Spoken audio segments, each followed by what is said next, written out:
টাকা নিলাম, ভোটটা বলছে একটা খারাপ মানুষকে দিব, এখন তো আর কেউ দেখতেছে না। না, আমি ওই খারাপ মানুষের ভোট দিব না, কারণ আল্লাহ তো দেখতেছেন। আমি আমি ইসলামের পক্ষের মানুষটাকে ভোট দিই। বাংলাদেশের অপশক্তি, বাংলাদেশের বিরোধী যারা গত 54 বছর ধরে ক্ষমতা ছিল, তারা এখন আস্ফালন শুরু করছে এবং তারা মার কাট অবস্থা শুরু করছে। কারণ হচ্ছে তারা দেখতে পাচ্ছে বাংলাদেশের সামনে জামাত ইসলাম ক্ষমতায় যাচ্ছে। এখন ফেসবুক বলেন, ইউটিউব বলেন, বাংলাদেশের রিক্সাওয়ালা থেকে শুরু করে টপ লেভেল পর্যন্ত বাংলাদেশের যারা পক্ষের শক্তি, যারা বাংলাদেশের দালাল, যারা বাংলাদেশকে ভালোবাসে নিঃস্বার্থভাবে চান্দা মান্দা তুলবে, ওই বিদেশি টাকা পাচার করবে, নেতাকে 10% দিবে, এইসবের জন্য না, বা আপনারা খাম্বা গাড়বেন, বিদ্যুতের লাইন দিবেন, যারা এইসবকে পুঁজি করে দুর্নীতি করার জন্য ক্ষমতায় যেতে চায়, তাদেরকে বাংলাদেশের মানুষ না বলেছে দেখেই বিভিন্ন জায়গায় জামাত ইসলাম সহ এবং জামাত ইসলামের সেই জোটের উপর হামলা করছে বাংলাদেশের সন্ত্রাসী লীগ, বাংলাদেশের অপশক্তি, বাংলাদেশ বিরোধী শক্তি, যারা অন্য দেশের প্রেসক্রিপশনে বাংলাদেশে আসে। আবার চলে যাওয়ার সাথে সাথেই ঢুকলো শিলং যখনই ঢুকলো বাংলাদেশ, তখন দেখবেন যে ওই দলটার প্রধান হয়ে গেল শিলং। তো বাংলাদেশের মানুষ দেখতেছে যে আমরা 1400 মানুষ হত্যাকারীকে বাংলাদেশ থেকে বিদায় করলাম, তারই একই অনুরূপ যদি একটা দল বাংলাদেশে ক্ষমতা আসে, তাহলে বাংলাদেশের যে লাভ সে করবে। কারণ আপাও যখন মিথ্যা আশ্বাস দিয়ে জনগণের কাছে ভোট চায়, যদিও গত 15 বছর কোনো ভোটে সে নির্বাচিত হয় নাই, সে নির্বাচিত হয়েছিল আমি জানি 153 আসনে বিনা প্রতিদ্বন্দ্বিতা পাশ করছিল। এইভাবে পাশ করে আবার কী বলতো, ক্ষমতা চাই আর পাওয়ার চাই। আপনার গত 15 বছর ক্ষমতা ছিল, সে কখনো ভাবতে পারে নাই যে তাকে বাংলাদেশ থেকে পালিয়ে চলে যেতে হবে। তারই নেতাকর্মীরা আজকে চাঁদা লীগে যোগ দিবে, তার দলটাকে নিঃশেষ করে দিবে। আর একটা ফ্রি অ্যান্ড ফেয়ার কথা হচ্ছে যে এই যে আপনার যারা চাঁদা লীগ আর কি, যারা ক্ষমতায় দিতে চাচ্ছে সামনে, বাংলাদেশের দুই দলকেই চাই, আপার নেতাকর্মীদের আমরা সাপোর্ট দিব, এই কথাগুলো বলার একমাত্র কারণ হচ্ছে যে তারা ওই ভোটটা চায়। আলটিমেটলি কিন্তু নেতা জানে যে উনি যদি কোনো কায়দায় বাংলাদেশে ঢোকে, তার কিন্তু আবার সে আগের জায়গায় চলে যেতে হবে। আমার কথা হচ্ছে এই চাঁদা লীগ কিন্তু চায় না আপা ফেরত আসুক, যদিও তাদের দলের মধ্যে কিছু এজেন্ট আছে যারা অন্য দেশের দালাল, আপার দালাল, ফখা, ফজা, তারপরে পিরহানা মাস, অন্য দেশের পররাষ্ট্রমন্ত্রীর সামনে যে এইভাবে যে দাঁড়িয়ে থাকে, বা 9 বছর ট্রেনিং নিয়ে যারা আসে, 17 বছর বিদেশে থাকার পর দেশে ফেরার পর অন্য দেশে পারমিশন নিয়ে আসে, বিভিন্ন প্রতিবেদন আসছে, আমরা সেখান থেকে রেফারেন্স হিসেবে বলতেছি আপনাদেরকে। আপনারা কি এই ধরনের দলকে ক্ষমতায় আনতে চান, যে দল দুর্নীতিতে 5 বার চ্যাম্পিয়ন হয়েছে, যে দল কোনো আদর্শ নেই, নেতা একটা বলে আবার কর্মীরা একটা করে? যখন হেফাজতের যে সমাবেশ হলো, হাজার লক্ষ মানুষ জড় হলো, তখন নেত্রী বলছিল যে যাও ওদের পাশে দাঁড়াও, কিন্তু একটা চাঁদা লীগও আগায় যায় নাই। কারণ হচ্ছে তারা যখন ইনকাম হবে তখন আসবে, দেশটাকে লুটপাট করে শেষ করবে, এই সময় তারা শুধু ক্ষমতা আসবে। যখন নেত্রীকে গাড়িতে করে ধরে নিয়ে যায়, তখন ওই গাড়ি আশপাশ দিয়ে দৌড়ানো ছাড়া এইসব ওই টেম্পিস্টানের আব্বাস, ফখা, ফজা, গতকালকে এক জামাত নেতাকে হত্যা করলো, এই চাঁদা লীগ, এই সন্ত্রাসী দল, এই দলটাকে বাংলাদেশের মানুষ এখন ক্ষমতায় চাচ্ছে না বিধায় তারা তাদের আসল রূপ আস্তে আস্তে বেড়ে আসতেছে। তারা হলো গুপ্ত লীগ। তারা যতই ভোটের দিকে আগাতে যাচ্ছে ততই দেখে যে তাদের ভোট কমতেছে, কারণ তাদের গত 54 বছরে তাদের রূপ বাংলাদেশের মানুষ দেখে ফেলছে। এই জন্য যখন তারা বুঝতে পারছে যে তারা জিততে পারবে না, জামাতি প্রার্থী যারা, তারা রাস্তা দিয়ে, পাবলিক প্লেস কিন্তু রাস্তা দিয়ে সমাবেশ নিয়ে যাবে। তার অন্য দূরে দাঁড়ায় আছে হচ্ছে আপনার ওই সন্ত্রাসী দল, সন্ত্রাসী লীগ, বাংলাদেশ বিরোধী যে অপশক্তি, তারা এখানে ইটপাটকে হই হুল্লার করতেছিল। মাঝখান দিয়ে কী দেখলাম, আমরা লাইভ ভিডিও দেখতেছিলাম, সেই লাইভ ভিডিওতে কী দেখলাম, ওইখানে যে জামাত ইসলামের যে প্রার্থী, তাকে সেনাবাহিনী এসে বলতেছে যে আপনাদের নিরাপত্তা দিতে চাই, আপনারা দয়া করে চলে যান। জামাতের যে নেতা, সে বলতেছে যে নিরাপত্তা দেওয়ার মালিক আল্লাহ, সে যাবেই। পুলিশ আর সেনাবাহিনী বলে কি যে না, যাইতে দেব না। তো আপনারা একটা জিনিস দেখেন, বাংলাদেশে ক্ষমতায় আসার আগেই যেভাবে এক নেতা বলতেছে বিএনপির, আমি বলতে চাচ্ছি আমার বিএনপির নেতৃবৃন্দ ওই জামাতের মেয়েদের ছায়া খুঁজে নেবে বলে দিলাম। যদি আবার আপনারা গ্রামে লাগান, আপনারা গ্রামে মেয়েদের লাগাবেন, আমরা রোজা, নামাজ, হজ, জাকাত কিচ্ছু লাগবে না, দানের শেষে ভোট দিলে বেঁচে যাইতে পারবে না। আমার যদি লোনের দরকার হয়, ব্যাংকে যাবে, ওই তোমার RS খোঁচানো চাবে না, এসে খোঁচানো চাবে না, জমির খাজনাও চাবে না, এই কার্ড ব্যাংকে দেওয়ার সাথে সাথে টাকা দেবে। হয়তো 15,000 টাকা লাগবে, 15,000 দিল, নাহলে 20,000 লাগবে, 20,000 দিল।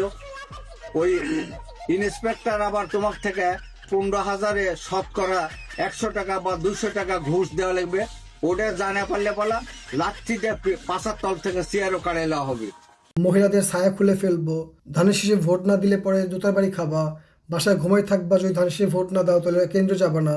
একটা সূত্রের মধ্যে জানতে পারলাম তারা যেহেতু দেখতেছে বিভিন্ন পরিসংখ্যানে জামাত ইসলাম আগামী 12ই ফেব্রুয়ারি যে নির্বাচন হচ্ছে, জাতীয় নির্বাচন, চান্দালিক বাহিনীকে তাক লাগিয়ে জামাত ইসলাম যখন ক্ষমতায় আসার পথে, যখন তারা সার্ভে করতেছে জামাতে ইসলামকে, বাংলাদেশের দেশপ্রেমিক জনগণ 70% জনগণ তাদেরকে ক্ষমতায় নিতে চায়, তখনই তারা পাগল হয়ে গেছে। এই জন্য বিভিন্ন জায়গায় জামাত ইসলামী নেতাকর্মী এবং জামাতের যে জোট আছে, জোটের মানুষদেরকে হত্যায় লিপ্ত হয়েছে।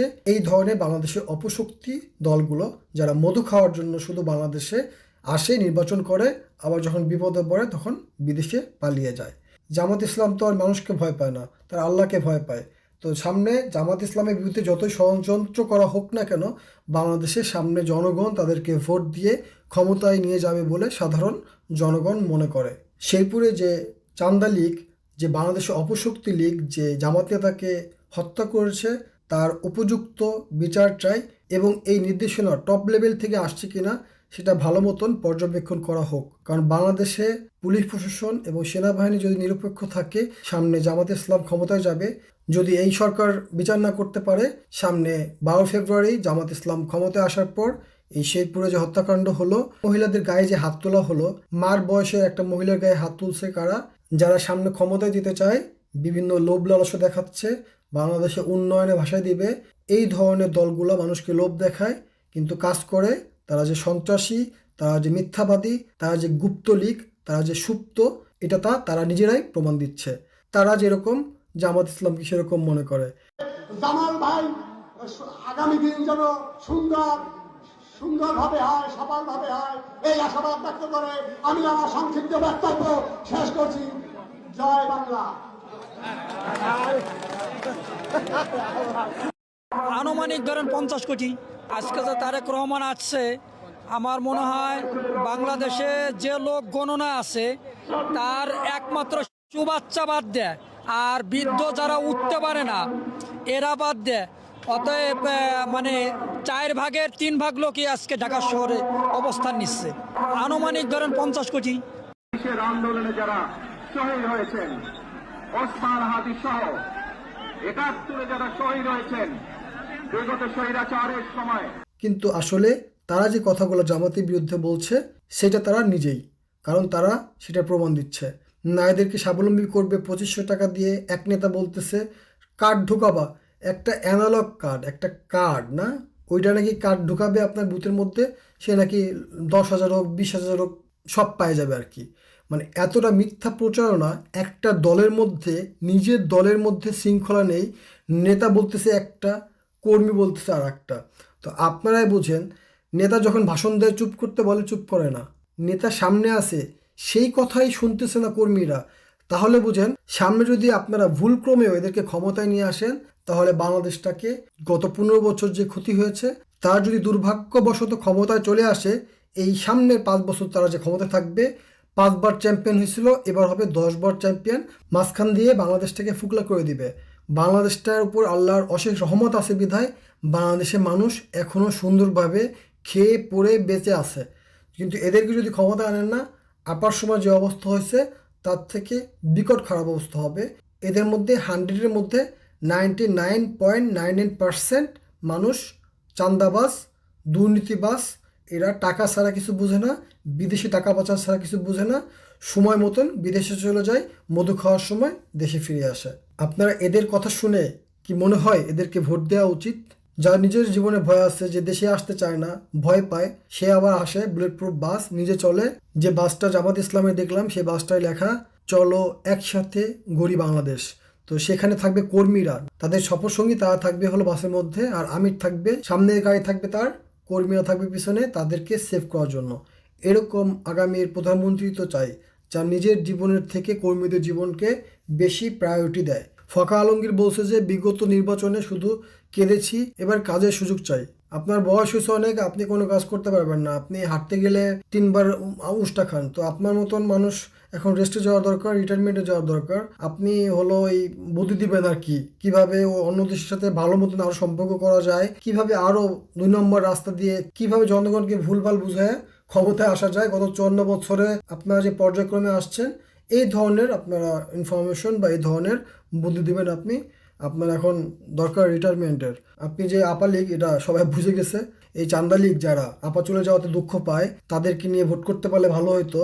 তো তার আমলেই, আপার আমলে যে একটা লিস্ট করছিল রাজাকারের, ওই লিস্টে হলো সর্বোচ্চ পর্যায়ে ছিল তারা নিজেই আপা লীগ। মানে রাজাকার যে দলটা বলে, যে ট্যাগটা দিয়ে হয়, সেই রাজাকার কিন্তু ওই নিজের দলটাই সব থেকে বেশি ছিল। তারপরে পজিশন ছিল হলো চান্দা লীগ বা গুপ্ত লীগ বা সুপ্ত লীগ, মানে বাংলাদেশে যারা এখন ক্ষমতা যেতে চাচ্ছে, তো তারা হলো আপনার সেকেন্ড পজিশন ছিল। তো আপা যেহেতু নাই, টপ পজিশনে চলে আসছে এই গুপ্ত লীগ, সুপ্ত লীগ, চান্দা লীগ, বিদেশি লীগ। এই লীগের কর্মীরা জামাত ইসলামের পরে রাজাকার। জামাত ইসলামের মধ্যে কারো 30 জন 37 জন ছিল, তার মধ্যে হয়তো কয়েকজন মরে টরে গেছে, এখন নাই বললে চলে। তো রাজাকার তো তোদের দল, তোরা এখন টপ লেভেলে আসিস রাজাকারের দিক দিয়ে।